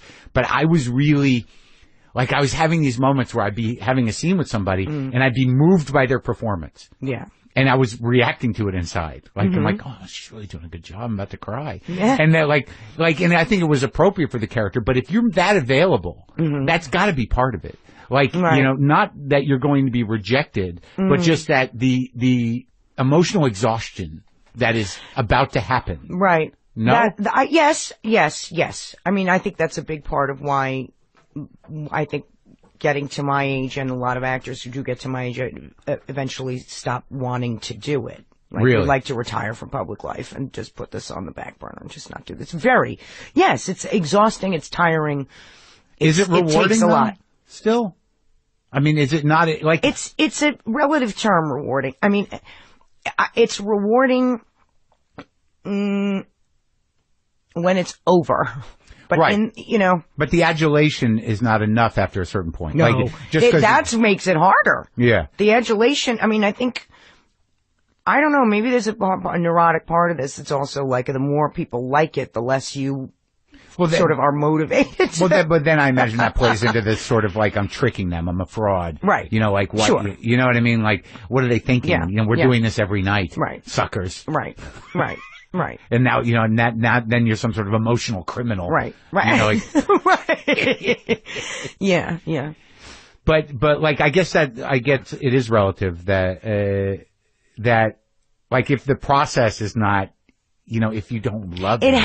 It helps me, which is a horrible thing to have to admit, and this is a terrible confession to make, but it helps me to have a certain amount of contempt for the audience. Really? Yeah, that helps the stage fright. If I despise them from the get. Really? It helps, yeah. It's nothing personal. It's nothing to do with them. Yeah. I don't want them to think I truly feel that way. Right. It's just a tactic that I use, How does that help? I just stand behind the curtain before the show starts and just go, fuck them, fuck you, fuck all of you, you fucking idiots. That helps. It's showtime. Yeah, and then da-da-da-da. Which is a terrible thing to admit because I don't want them to think that I actually am thinking that. Well, I think it frees you from judgment, from projecting judgment. Exactly. Right? Yes. That's that trick. It's simply a tool that I use. So, as opposed to them, knowing that, I could disappoint them. Right. They might not like me. Right. They saw this. Right. If it's You're a theater, in my house now, motherfuckers. Right. That's it's how a theater show. Yeah. Some of the people there might have seen the original. Right. Because they're 90. Right. Oh my God, John Guare's in the audience. Oh, that's the worst. What if I don't look like I'm having fun? And you didn't. There you go. You didn't hate John Guare enough that night. That's right. Well, they're never going to say the right thing because then you get off stage, even if the crowd had a great time, you're wide open, and some idiot comes up to you and goes like, "That was pretty good," and you're like, "What do you mean pretty good?" Yeah, right. Yeah. What does that mean? Qualify everything. You were brilliant, and then you're like, "Nah, I don't know." Yeah. You can't win. No, you can't win. But you should just every time you go. First of all, you have to go backstage, and then you have to tell them they were great. And it has to be, I don't care if you're lying, you just have to say everything was amazing. You're training people who are able to get backstage. That's right. Right, yeah. Be nice. Yeah. I was the same way, but I don't think I ever thought about it the way you're thinking about it. Mm. I would find, I would see an audience in a comedy club or wherever, and I would just feel a vibe. I'm like, those four guys. I don't know. No, not them. Something not happening there. They're going to fuck up that whole section. And it's a different relationship you have with them anyway in that room. Right. Then I can't hide behind the character. We've got this marvelous gossamer wall between us and the audience. Right. Do you know what I mean? I told Conan O'Brien when he first started, I said, we're on a commercial break, and I said, he goes, "Man, how you do this every night?" It was early on. I go, "Well, you just got to tell yourself to hide the hate." Yeah. just do that. Hide the hate. Hide the hate. That's a mantra. Right. Hide the hate. Right. Or in my case, hate them. Don't. Just openly hate them. That's a great way to prepare. Yeah, well, it's not healthy. Yeah. For some, but if it works for you. So then realizing at the end, it wasn't about them. It wasn't about them. You don't stop in the middle of the song and go like, "You fucking idiots." No, you don't. Why are you entertained by this? Yeah. It's old. Right. Right. And I genuinely do appreciate that they've been there. Mm-hmm. I mean, when we did the Coast of Utopian, we'd have these marathon days. This was the three plays, the trilogy by Tom Stoppard about the Russians. And there were some Saturdays when we do all three plays in one day. Oh my God. Each play 3 hours long, so it's 9 hours. Really? Yeah. So we'd start at 11 a.m. and finish at 11 p.m. and we'd had a cast of 44 actors. Oh, and those experiences were really extraordinary. And you loved that because at the end of that day, with that audience who'd been sitting there with you the whole time. You've all been through it. It was an extraordinary, experience. Full of gratitude and appreciation and also shared community and a journey. And that big a cast. I know. Huge. So beautiful. Is that, and I imagine that element of theater probably more than movies or television that, you live in this community. Yes, totally. And it's a very intimate community. Mm-hmm. Sadly, I'm not sure I know all the gaffers' names on the show I just did. Right. But, but in theater. You'll get there. Oh, yeah? Yeah, you'll get their names, yeah. Tonight at the rap party. Yeah. I'll figure, there you go. Is your rap party tonight? I have a rap party tonight. Oh, yeah? Yeah. For the O'Neills? For Real O'Neills, yeah. How many did you just do? We just did 16. 16? That was the second order? Yeah. What was the first order? 13. Yeah? Yeah. And do you, people liking the show? I think so, yeah. Yeah, I mean, our reviews are good. We got on a couple of, best of lists, which was good. Well, I think, I don't know that it's, I can't remember the last time that's really been done, the sort of Irish working class family thing. Irish working class family with the gay son, yeah. Yeah. Well, that's probably never been done as out. In this way, yeah. Yeah. No. There was the unspoken gay son. Yeah, sure. The priest. Right. Or the gay son who's not supposed to be gay, but everybody knows he's gay, but they make him seem like he's not gay by making him like a nerd or something. And do you find this character fun and challenging? I do, yeah. I do. You're a mom. I know, again, it's weird. And now I guess I'm going to keep playing moms because I'm 46 and that's what happens to women in this business. Well, what, do you want to play a 15-year-old? No, I'd like to play a 46-year-old single woman once, maybe. And have it be the lead. Who knows? Sure. Or not. Look, I'll take the work I can get. I'm not complaining. Can we just go back to Steppenwolf for a minute? That experience, I would think that if you learned from doing that, Steppenwolf must have been a sort of cathartic and important time. Yeah. And because, I don't know what happens there, but it just seems about, in terms of getting emotionally present and working shit out on stage, that's at a premium there. Yes. And so that was true? I think so, yes. Although I had no formal training, as we've talked about. Right. In a way, I think that sort of serves me in that environment. And who'd you work with? John Malkovich. I worked with a lot of the company members. I worked with John Malkovich and Fran Guinan and Al Wilder and a lot of people from that company. Marianne Mayberry. Was there an unspoken thing, or did they know that they had this tone that they were working with? Oh no, I think it's not unspoken. I think they know it and they're conscious of it and they cultivate it. In an intelligent way. I'm not saying it's, Was there a manifesto that you were aware of? No, but I think they had a general attitude about why they do it, what interests them about doing it. Which was what? I want to say, I don't know exactly how to articulate it, but I want to say it's sort of just a relationship with an unself-conscious type of performance that's rooted in some sort of weird Midwestern work ethic and ethos that is based in kind of, a diet heavy in beef. I think you did it. Yeah. You summed it up. They should put that. I managed. They put that on the brochure. Yeah. This production. A little bit about Steppenwolf. Yeah, and they just quote that. Yeah. The beef tag is good.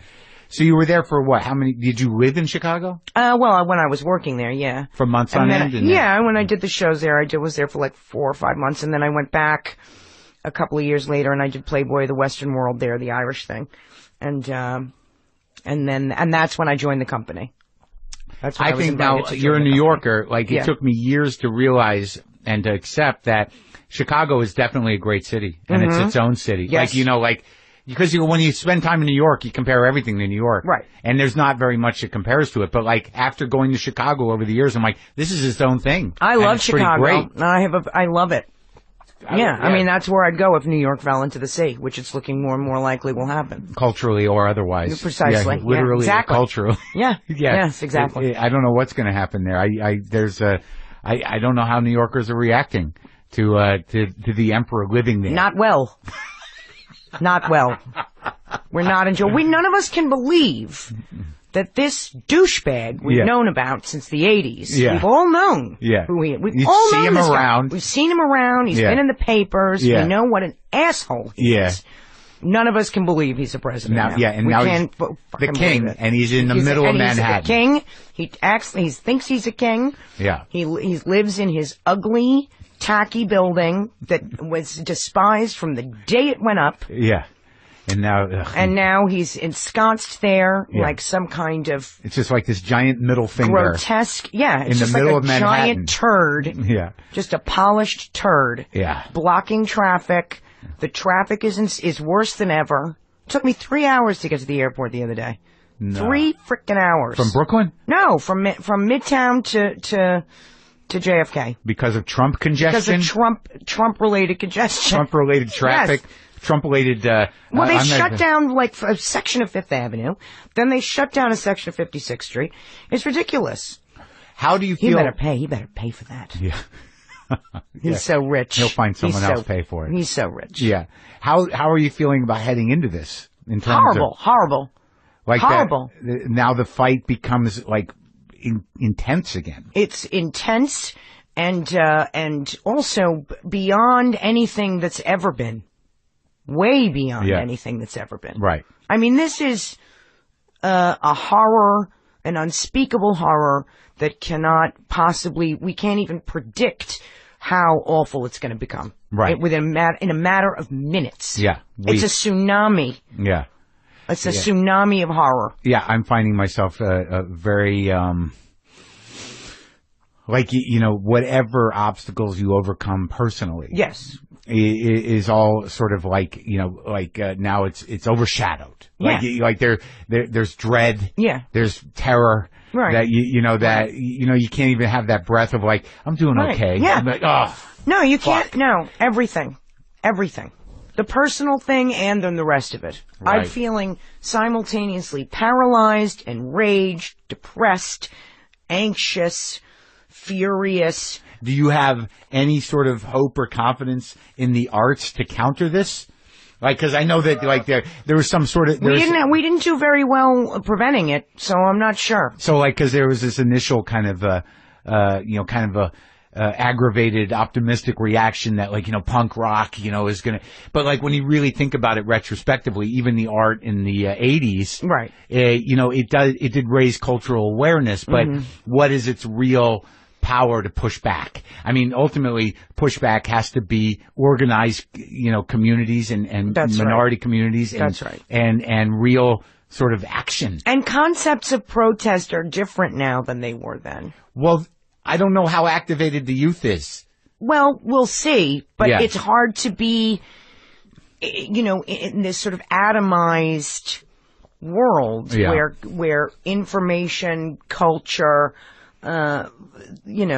shorter attention spans, the ease of connection with none of the follow through.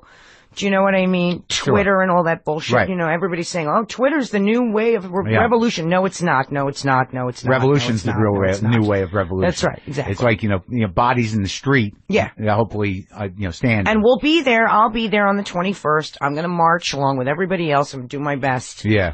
We'll see. Yeah.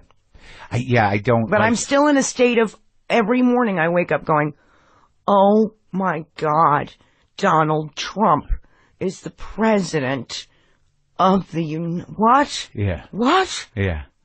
No. Yeah. And then the tears come, and then the ennui, and then the fear, and then the coffee, and then... Right. And then, I guess I gotta go to work. Yeah.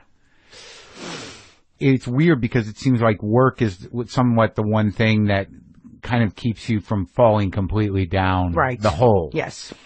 And I imagine that doing a show that has some social relevance is good. That's good. It makes me feel good to know that there's people out there who actually have, relationships with their parents again because of, watching the show. Is that true? Yes, it is true. I've been told this many times. No kidding. It's very moving. It's lovely. That's great. Yeah. That's a great feeling. Just that, one email or that one person. That's right. I feel myself choked up now. Yeah. We were at this, we were in West Hollywood for this event at a bar in Boys Town, and, they do a live screening of our show every week at this bar called Revolver, and we were there last week, and a bunch of people came over and said, how much my character reminds them of their mom, or, and then one guy comes over and he says, "I just want you to know, because of your show, my mother and I started talking again. We hadn't talked for years, and we started talking when the show came on last year, and she started watching it, and now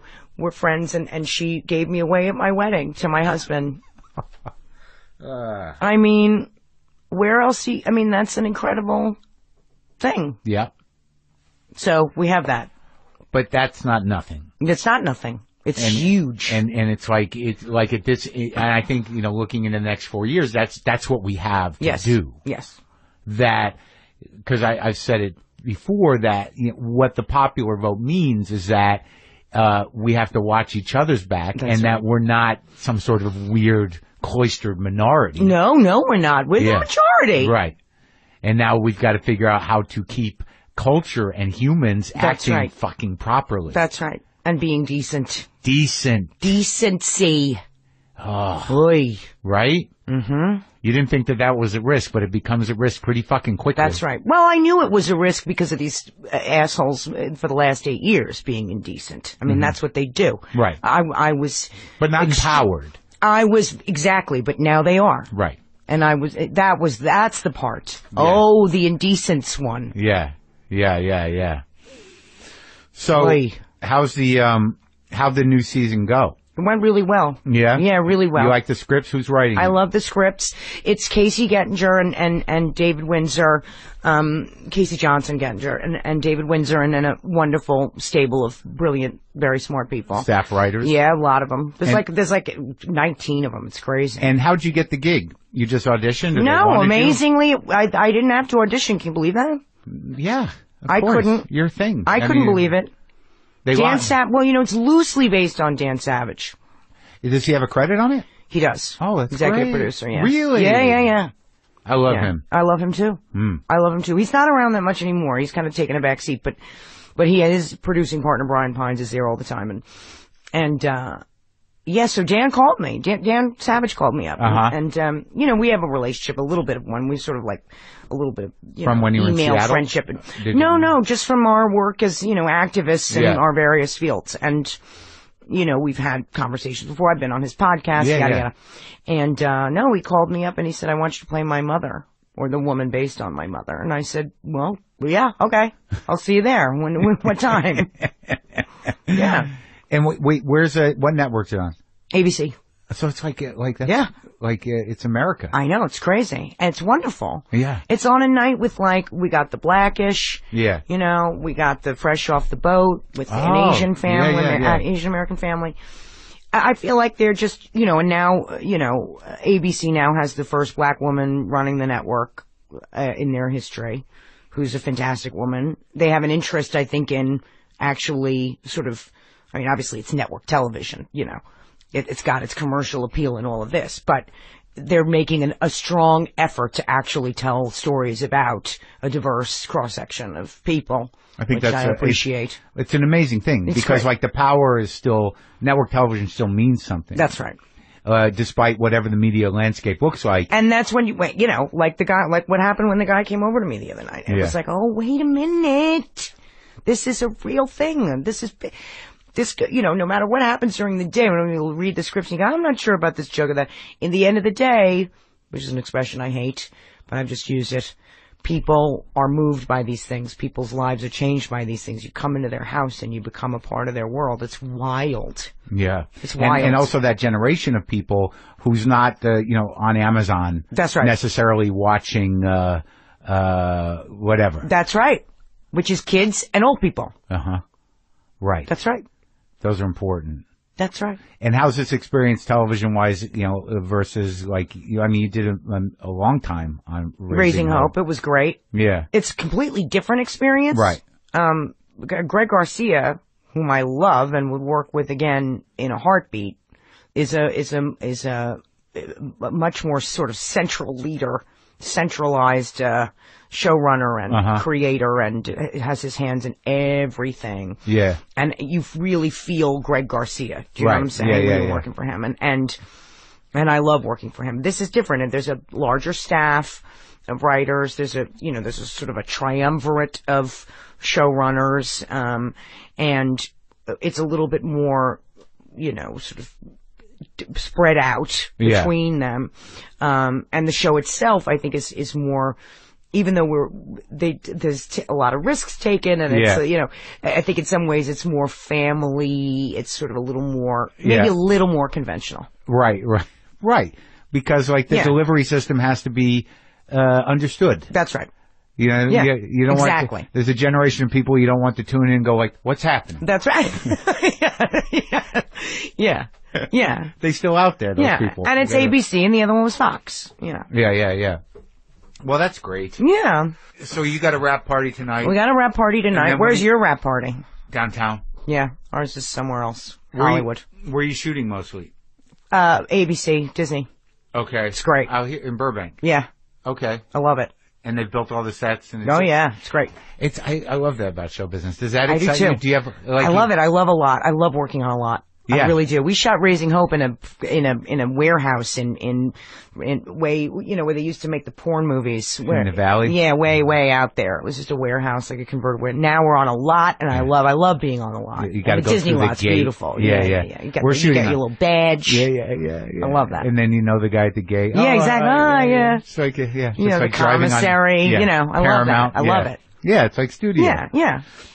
we're shooting on stages, but I'm always fascinated where, you know, it's the same in theater though, where you have this room and then just outside the room, there's this guy standing around who built the room. Right. Yeah.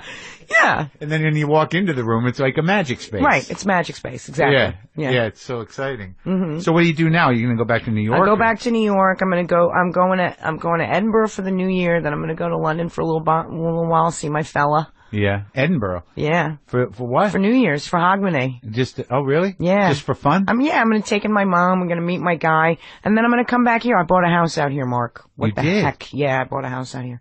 Do you like it? I never thought I would, but it's the right thing to do. Well, now that the world's going to fall apart and everything's going to implode. Yeah. Real estate, baby, real estate. Is that it? That's the plan, because also I'm getting older. Is this something you heard? The work's going to dry up eventually. No, this is the way to do. So now if I have real estate, then I have, some passive income, you know what I'm saying, when everything falls apart. You can rent it. That's the idea. To the people that are here seeking asylum. That's right. When California detaches itself from the Union. That's right. It's about time, I bought my first house at 42. This is my second home. It is. You bought the one in Brooklyn, too? Yeah. Huh. Yeah.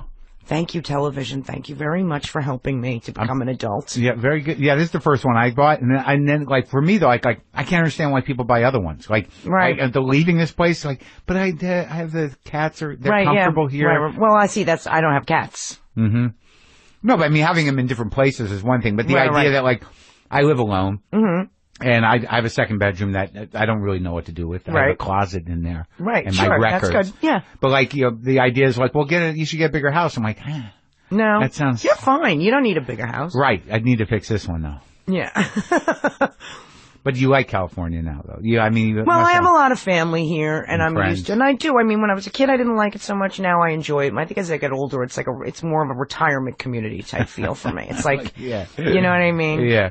You mentioned Elaine Stritch. Are you friends with her? Did she pass away? She's passed away. Just recently, yes, we did get to know each other a little bit. Like, it seems like there was there's something in common there. Somehow. People have mentioned that. People have made note of that. Does that bother you? No, of course not. It's a lovely compliment.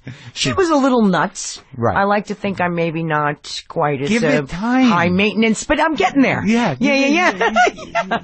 It'll all happen for you. Yeah.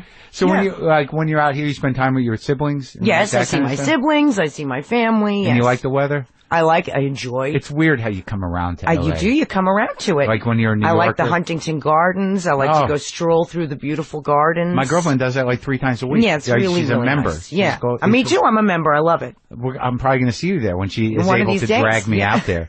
It's like, you go on a Sunday, you have a nice tea. Yeah, it's all you can eat tea. I'm sure you've seen her. Oh, possibly, yeah. But do you have the little sandwiches and stuff? Yeah, the sandwiches and she the usually scones. goes to the Chinese garden. I love the Chinese garden. Oh, beautiful. I haven't had the tea at the Chinese garden yet. I should try that. Well, yeah, they have the Chinese tea and almond cookies and stuff. Yeah, lovely. All right. Well, best of luck with the reception of the new season. Thank you, Mark. Thank you.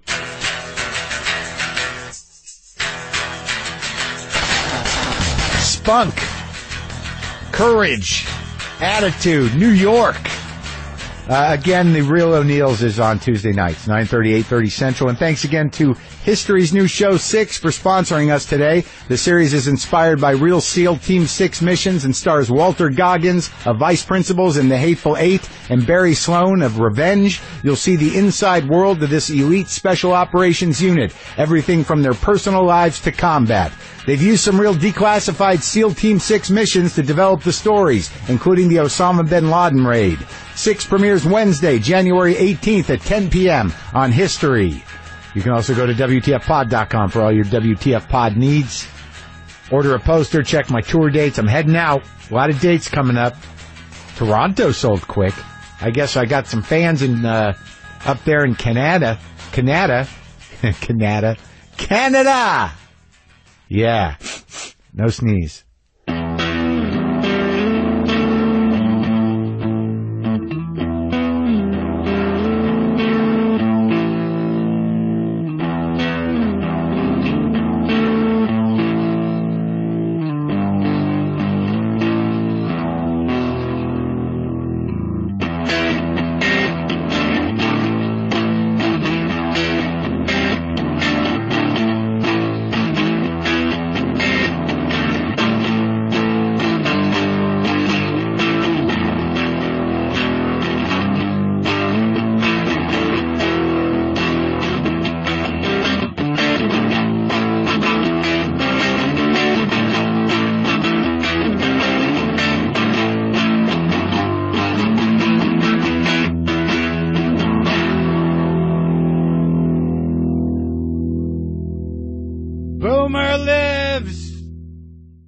there were some things you said in the doc that I thought were in the special that I thought were really interesting, just in terms of comedy. That when you started to go through it, and then I started to realize, how frequent it was, and that you were almost obsessively into it. Yeah. To insulate yourself from falling into a complete darkness. Yes. That it was serving you, and that there were some moral and ethical questions you had to ask yourself either during it or at least in retrospect. Yeah. But it really seemed that at the time, and people began to follow you because you were doing these jokes about him dying of cancer, that at the time you didn't seem to have a choice.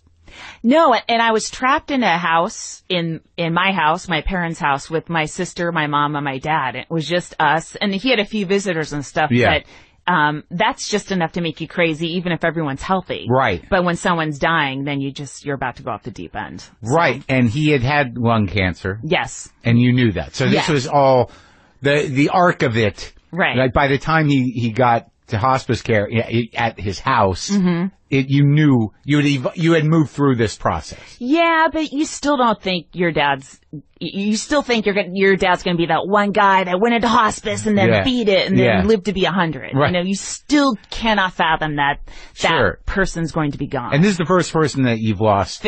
Luckily, first big loss is pretty late in life. And how old is he? He was 83. That's that's old. That's a good run. Life. Good run. You can't complain. You can't. So, but so you thought that you knew he had cancer, and I imagine you were up there infrequently. Yeah. During it. Yeah. Checking pretty frequently, at least. Probably like every other weekend I'd fly up, and then on the phone constantly, recording all of our phone calls. Yeah. You were recording the phone calls? Yes. From the beginning? As soon as he got sick, I started recording everything. Why? First of all, sometimes he would start talking about his life and his past, and I wanted that. Oh. And I don't know, I just thought I would want to hear it one day. Right. Interesting. So you were because when you're engaged in it, you don't always hear it. And and you can't necessarily remember everything. Right. And it does come a time where I think you don't really know your parents. No. Until this happens, or until they get too old to realize that they're telling you shit they're not supposed to. Yeah. And you also don't know, like, you can prepare, like, my mom is still alive, and I should be preparing myself, and I should be ready for her to go. But I know I'm still as annoyed with her as I always am, even though I know she's 79, and it's a rough 79. Yeah. And I still can't even though I know the steps, I should be, getting all this information out and just hugging her and holding her and stuff. Yeah. And I still can't, stop myself from snapping when she invades any sort of, or crosses an emotional boundary or something. Well, it is their fault. It really is. I tell her that every day. Good. Well, that's kind of like I love you. In our family, definitely. Well, it seems like there was an understanding of the tone throughout the family. Yeah. But you said something in the doc part where you said that the jokes, I don't know if you knew it in the time you were tweeting it, because you did, like, it became sort of a phenomenon, you tweeting about your father's illness. And I think it became a phenomenon because, everybody deals with that to some degree, unless people, die suddenly. Everyone's going to deal with it. Yeah.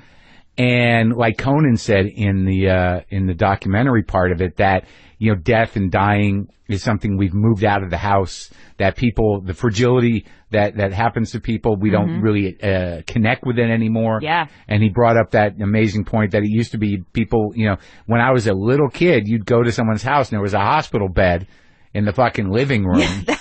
Right? Yes. Because, someone's grandparent was dying. Yeah, every family had a dying member. Right. Yeah, in that room. Yes. And it's not part of our culture anymore. And I don't think that people detach from the feelings that are connected with that, but they actually detach from the event of it. So it seems that a lot of people are like, I went through this, or this is amazing because, we're all going to have to deal with this. And then the support came, right? Mm-hmm. Yeah. Yeah. But the thing you said was it was a means of control.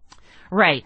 It was like, you're having something thrown at you really hard and fast, and all right, this is how I catch it, and I'm going to push that ball away. All right, give me the next one. You're just constantly, maybe it's like having a tennis ball machine just coming at you, and you're just batting them away as quickly as possible. And that's what we do anyways. Probably before we were comics, as funny people, or as people that have whatever it is, the sickness that enables them to do comedy.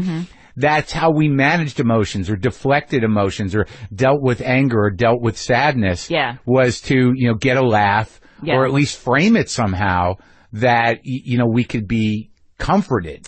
Yeah, and it's also more fun to do if the dating situation goes awry, all right, you crack your knuckles, let me have at it, 5 new minutes, and so when you had a couple of those in there. When it's something that isn't as fun to go through, it is, it's interesting to at least tackle it the same way as you tackle all the other crap that happens in your life. And when you were in it and when you were dealing with it, when he did come to the house for those 9 or 10 days, because I can't imagine it. And, I think about my own death more than anything else. Yeah. I'm very selfish that way. I know my parents are much older and they're, theoretically going to get it first, but I'm still a little preoccupied with my own health and concerns. But, it's natural. I guess. But, was there any, as hard as it was, did it because, but it all revolves around her father's death from lung cancer. And I have not had to deal with that yet. And I imagine it's coming if I don't go first. And I thought it was a very interesting way. It was a very honest way and a very bold way for a comedian to deal with the death of a parent. A couple years ago, when she was almost, obsessively tweeting about her father's hospice care and dealing with her father's illness as a way to cope for herself. But I believe it helped other people. I believed it certainly helped her. It might have helped her old man. But the special is sort of, talking a bit about that and then moving into the actual performance of these jokes that revolve around this very real theme that a lot of us seem to avoid. And so I was excited that I thought to give her a call and have this chat with her. So this is me and LAURIE KILMARTIN.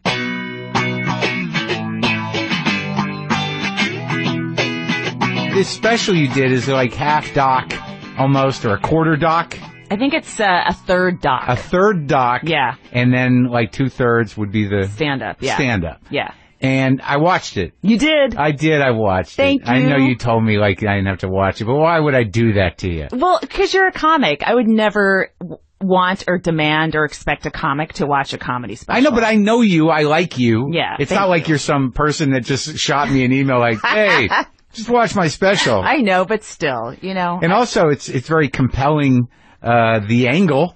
Yeah, it's a little different. Yeah, it's called 45 Jokes. 45 Jokes about my dead dad. About your dead dad. Yeah. 45 Jokes about my dead dad. I didn't know what that was going to be, but it's really that. Yeah. Kind of. Yeah. Yeah. I would do, my dad died a couple years ago. In fact, when I did my long form WTF with you, the day it dropped is the day he went into hospice. Really? Yeah. So all that was going on? Yeah, that was right. See, not only did I not pick that up when you were here, but I missed the entire Twitter event of his passing. And I follow you. That's how self-involved I am. They're like, I guess I must have registered at some point. Like, I hope Laurie's okay. But I didn't see the phenomenon happen. I was like, I should be retweeting my WTF more, but I'm really busy helping my dad die. that was it? Probably, yeah. Sorry, I didn't promote it as much as I should have. Oh no, it was fine. You had bigger things. Apparently, you were writing a show. But yeah.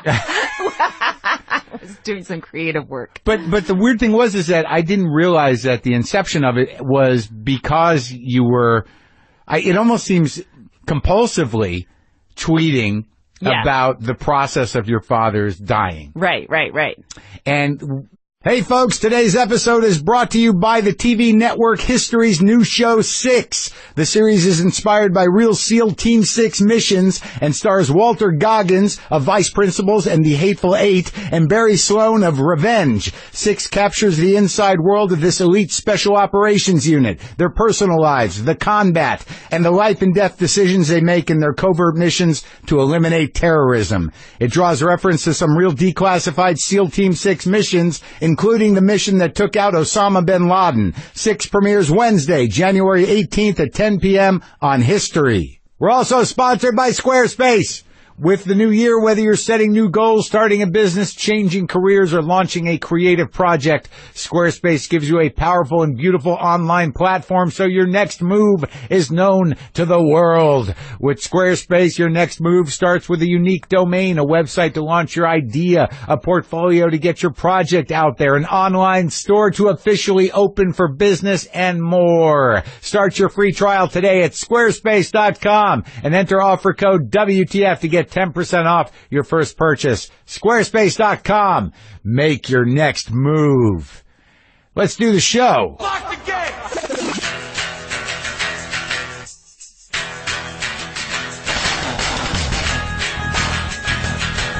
All right, let's do this. How are you, what the fuckers, what the fuck buddies, what the fucking ears, what the fuckadoodles? Yeah, threw a new one in there. What's happening? I'm Marc Maron. This is my podcast, WTF. Welcome to it. Martha Plimpton is on the show. And also I did a short interview with my friend LAURIE Kilmartin, whose new special, 45 Jokes About My Dead Dad, is on CISO.com. LAURIE and I go way back to the Bay Area. She's a writer at Conan O'Brien, always one of my favorite comics.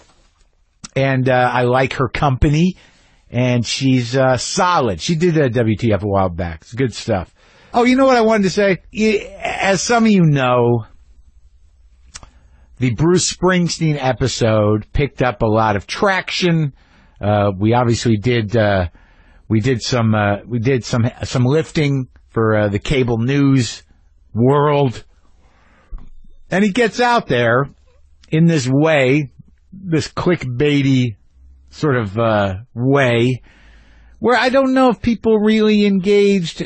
I know most of you did, most of the Bruce fans did, and certainly people who listen to this show did, but what the clickbait diminishes, and what, pulling a couple of quotes that Bruce made about Trump out of that interview, is it sort of diminishes the scope and breadth of the interview. That was a very unique and compelling and deep conversation with a great artist that just gets caught up in this whirlwind of cable news bullshit.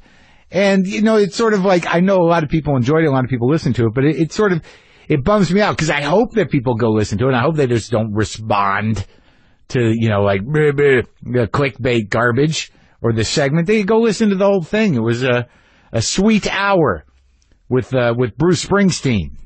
It's like a very memorable thing for me to go out to Jersey and talk to him. So I hope you enjoyed it. All right? I just picked up a copy of The Wild, the Innocent, and the E Street Shuffle. Is that what it's called? I didn't have that one. I listened to that the other day, and it's great. It's great going back into the old Bruce catalog. It's great. How's your mailing and shipping going? Is that going all right? How's it looking? How's the situation now that the holidays are over? Do you have things to return or stuff you forgot to send? Does your small business have a bunch of new shipments to send now that everybody's back in gear? Do what I do and use Stamps.com to take care of all your mailing and shipping needs. With Stamps.com, you can do everything you would do at the post office right from your desk and avoid the hassle of going to the post office altogether. Buy and print official U.S. postage for any letter or package using your own computer and printer the instant you need. Then the mail carrier picks it up. Just hand it to them. Look, buddy, I'm all set. Take it. And you save money because they give you special postage discounts. Stamps.com is only $15.99 a month. No long-term, multi-year commitments, no postage meters, and no markups on postage. Right now, sign up for Stamps.com and use my promo code WTF, and you'll get a 4-week trial plus a $110 bonus offer, including postage and a digital scale. Don't wait. Go to Stamps.com, and before you do anything else, click on the microphone at the top of the home page and type in WTF. That's Stamps.com. Enter WTF. Listen, the garbage people are coming. And by that, I don't mean there's some sort of weird army of pirates and evildoers on the horizon. Literally, the garbage trucks are out there. Thank God. You never know with the holiday thing. When are they going to come the day after? Are they going to come? When are they coming? I went to the doctor. Maybe that's what I should do. That's what I should do right now, is tell all you guys who are like 50 or in your 50s who are avoiding the doctor because you have a fear of fingers, go get your yearly checkup. Don't die of something stupid. Don't die of something preventable. You know, I panic and I go and I'm going to go get another test, but everything tests out fine and I'm okay. Thank you for asking. But go, will you? Go get the checkup if you can. I guess that's as good a way as any to evolve into this conversation that I had with my friend LAURIE KILMARTIN, whose special is it's sort of a bit documentary, a bit comedy special.